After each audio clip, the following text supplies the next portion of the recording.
Hey everyone. So guess what? I took like 2 weeks out of my time. I went through every single book in the Bible, searched for the astrotheology in it, and finished the Bible. So for the next couple of weeks, we'll have periodic videos going through the Bible books one by one until they're done. And that way, um, all the work will be done. Then maybe I'll start going into the Colburn Bible or the Apocrypha, or who knows, maybe I'll write my ninth book. Um, let's do Kings, because Kings 1 and 2, or 1 and 2 Kings, is so deep. It's amazing. You're going to see so many connections. So let's go through the 12 signs. So the first sign I talk about is Aquarius, which is technically represented by the man with the water pitcher.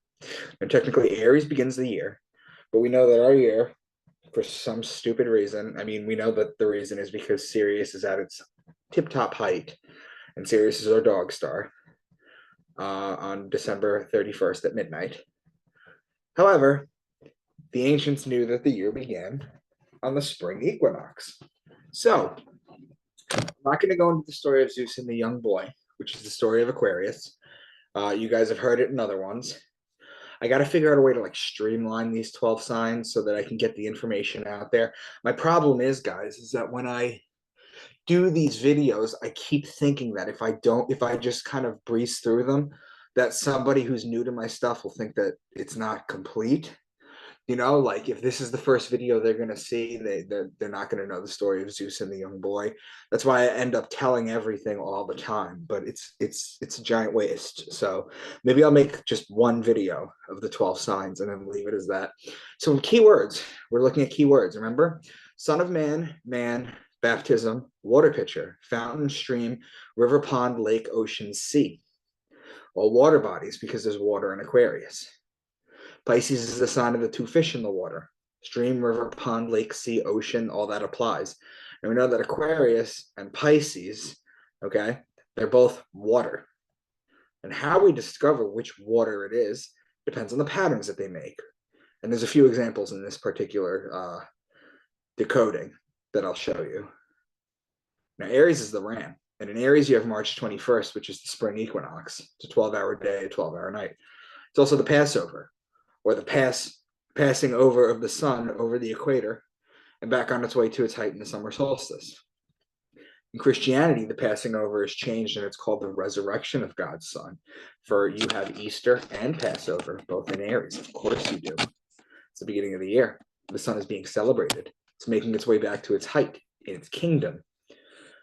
The Son of God, the only begotten Son, the light of the world. Now, the Jewish Passover is when the angel of death passes over all the Jewish households and all the Egyptian households. And anyone that doesn't have the lamb or the ram's blood smeared on their doorposts, their firstborn sons get killed. So the key words here are ram, lamb, shepherd, and ram's horn. Taurus is the bull. When you look at the sky and you see Taurus during the season where it's supposed to be, you know that you need to put the plow on the bull so that you can plant the seed so you can harvest in Virgo and Libra. So whenever you hear bull, ox, calf, or cow, cow being the female bull, you're talking about Taurus. Gemini is the twins. It's the story of Castor and Pollux Troy, whose sister was Helen of Troy. It's the story of Achilles. So whenever you hear twins or brothers, you're talking about Gemini. Cancer is the crab, and it's the sideways moving creature. So just as the sun rises a degree on its axis starting on December 25th, it stops on June 21st, rising a degree every single day. Then for 3 days, it rises to the same degree, hence moving sideways like the crab. Then on June 25th, it lowers a degree, and then it'll continue to lower a degree every single day till it hits December 21st, where it will then walk sideways for 3 days again and then come back to life December 25th, which is why all the ancient gods are born on December 25th. So whenever you hear crab or beetle, in the ancient Egyptian times, the crab was known as the scarab. You're talking about Cancer. Leo is the king. He's the lion. He's the king of the jungle. The ruling planet of Leo is actually the sun.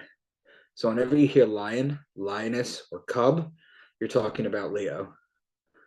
Virgo is the woman holding the wheat stalk. So remember before when we said that you plant in Taurus, Well, the virgins would cultivate the wheat in Virgo in order to make the bread for the year. So whenever you hear virgin, wheat, grain, seed, barley, corn, woman, Virgo's the sign of the woman, you're talking about Virgo. Libra is the justice. It's the scales, it's the balance. It's known as the just one. The reason it's the justice is because it judges God's sun as it passes over the fall equinox and begins its descent into winter, into cold, into death. Now, the Jews always celebrate their new year around the fall equinox. Now, 8 days after the Jewish New Year, you have a day called Yom Kippur, which is the day of, judgment. Well, of course, the day of judgment happens in Libra, the judge. So when the Jews go to temple all day, they pray, they fast, they don't drink water, and they pray that God's going to keep them in the book of life for another year. That's the plan, just to go show your fidelity to God, and he'll keep you alive for another year. Libra is also wine season, which is when you plant for the grapes, in Taurus, you could press the wine here. Libra is also olive oil season. So all law-related things: law, judge, justice, the just one, divorce, marriage, court, wine, vineyard, wine press, grapes, juice, for example, or olive oil. He's all Libra. Scorpio is the scorpion, and he is the betrayer. When a scorpion bites you, it leaves an imprint in your skin that looks like a pair of lips. It's why the mafia has the kiss of death, and it's why Jesus was betrayed by Judas with a kiss. So the sun is judged in Libra, it's betrayed in Scorpio. And finally, here you have Sagittarius, the man sitting on the horse with the bow and the arrow, shooting the bow and the arrow into the sun and putting it to death. Why? Because on December 21st, the sun is at its lowest point. It cannot rise any lower. It's dead. It's the dead of winter. It remains at that lowest level for 3 days, which is why Jesus was dead for 3 days, or God's son remained dead for 3 days. When on December 21st, 5th, or the birth of God's son, it rises another degree and starts to make its way back up to the top. So whenever you hear horse, bow and arrow, spear, or horseman, you're talking about Sagittarius. And then finally, you have Capricorn, who's the goat, because he likes to climb the mountain. Now, if you look at the zodiac wheel on the right, to understand this metaphor, Capricorn's at the bottom. Capricorn's at the very bottom. And if you watch the sun climbing to the left a degree a day, going up the wheel to its height in Cancer, in the summer solstice, the longest day of the year, it starts to climb up the mountain in Capricorn, just like the goats do. So those are the 12 signs. And let's just jump right into it. All right, guys, I'm just so excited to show you this. This is really cool stuff. New stuff, too. Let us look for a young virgin. So he got chariots and horses ready. Adonijah then sacrificed sheep, cattle, and fattened calves. He invited all his brothers. So the virgin is Virgo. Now the chariot, and I haven't really explained this yet, but this is going to play prevalently in a lot of slides. The chariot is a constellation called Auriga, which was listed in Ptolemy's 48 constellations in 150 AD. The charioteer. It is in Gemini. This is a new one being used. Now, the horses are Sagittarius. So guess what, guys? When they talk about the horses and chariots, Gemini and Sagittarius, they're opposing signs. It's wild. The sheep is Aries and the cattle is Taurus. Aries and Taurus are connecting signs, which then connect to Gemini. These are 3 signs in a row. 20 pasture-fed cattle and 100 sheep and goats, as well as deer. Solomon had 4,000 stalls for chariot horses and 12,000 horses. They also brought the proper place their quota of barley and straw for the chariot horses and other horses.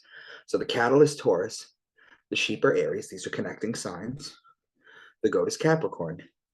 Mariga means deer and is located in Orion, which is located between Taurus and Gemini.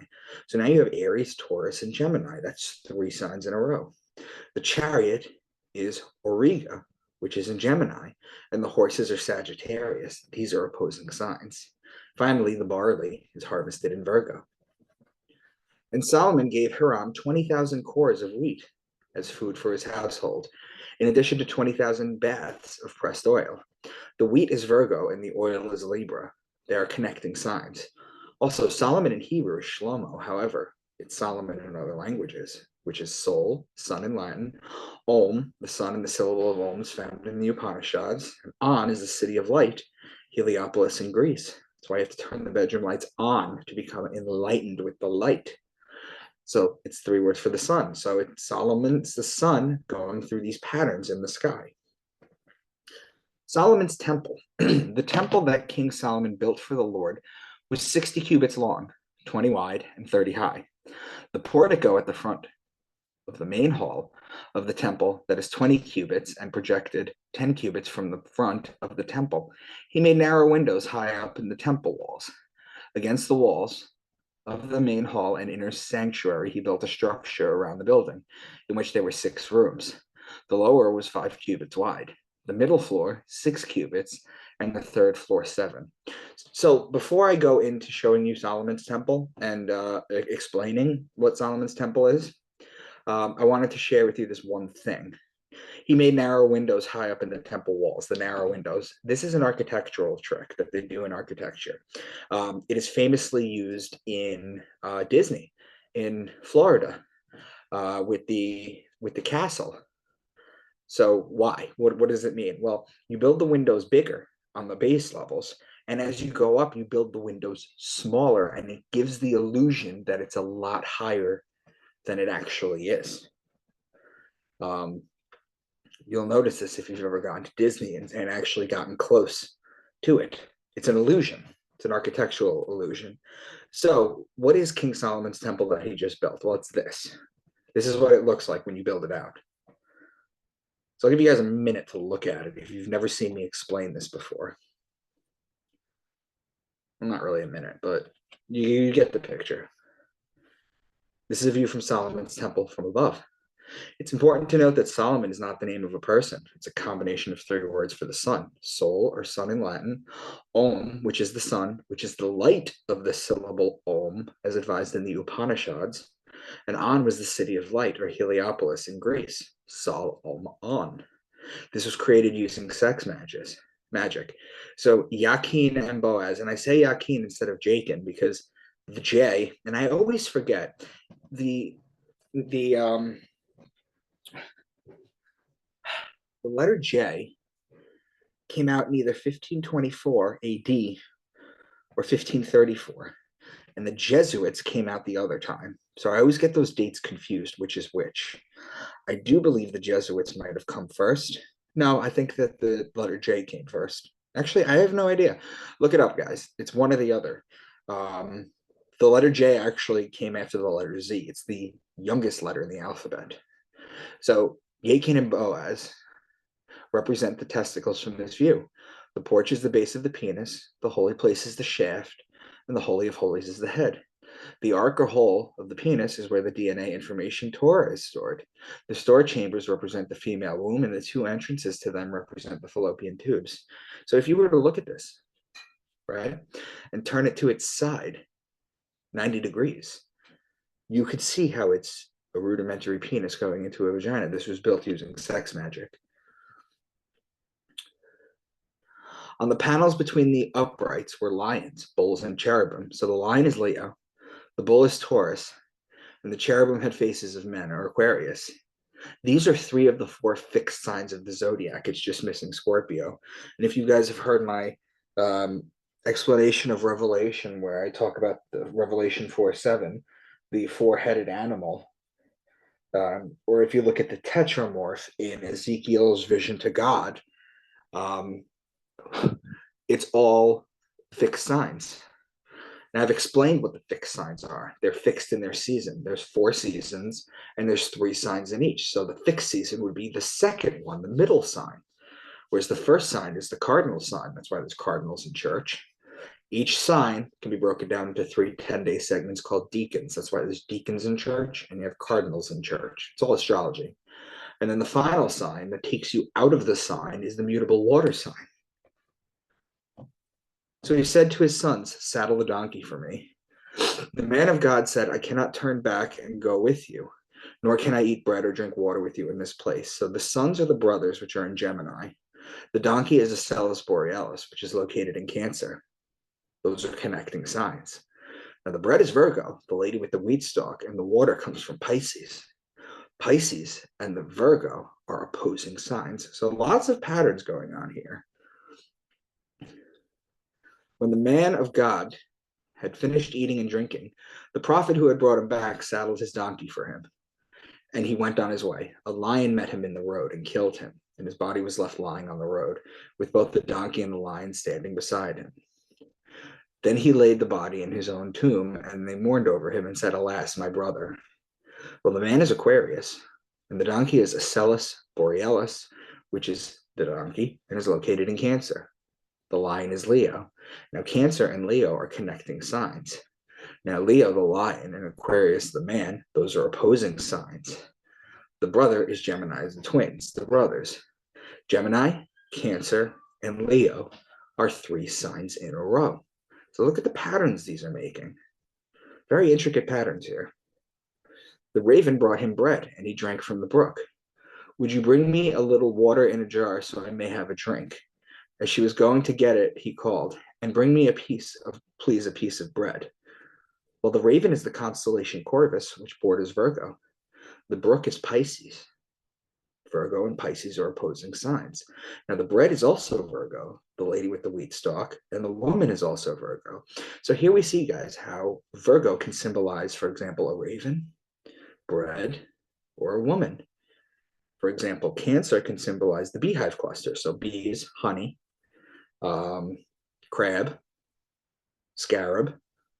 There's keywords in all these signs that make sense. And that's all you need to break the Bible down. Kings 2, or 2 Kings.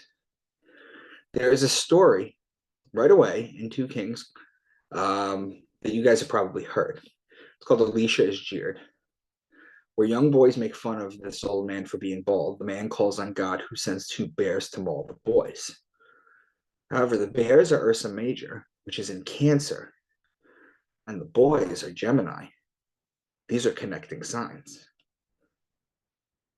Is this the time to take money or accept clothes, or olive groves and vineyards, or flocks and herds, or male and female slaves? Well, the olives are Libra, the vineyards are Libra, the flocks and herds are goats, which is Capricorn, and sheep and rams, which is Aries, and bulls, which is Taurus. Now, Aries and Taurus are connecting signs, whereas Aries and Libra are opposing signs.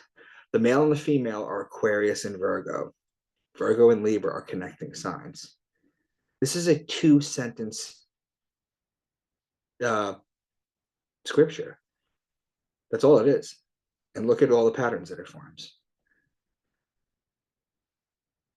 So they got up and fled in the dusk and abandoned their tents and their horses and donkeys. I picked this out for as an example. So I wanted to share this one with you guys. Obviously, the horse is Sagittarius and the donkeys are Acellus Borealis, which are in Cancer. However, I leave the majority of these out of my presentation. You wouldn't believe how much I actually leave out of my presentations, and I'll tell you why. Because these are 2 signs that are not connected. They don't make a pattern. And I leave these out because they're not robust examples. You know, I've been showing you patterns of 3 in a row, 4 in a row, 5 in a row, opposing signs, connecting signs, deep dives. But when it's just 2 signs like this, yes, I recognize it, but I leave it out. You know, I just want you to know that for as many patterns as I show you and teach you guys and share with you, there is so many that I just leave out as well. So just wanted you guys to be aware of that.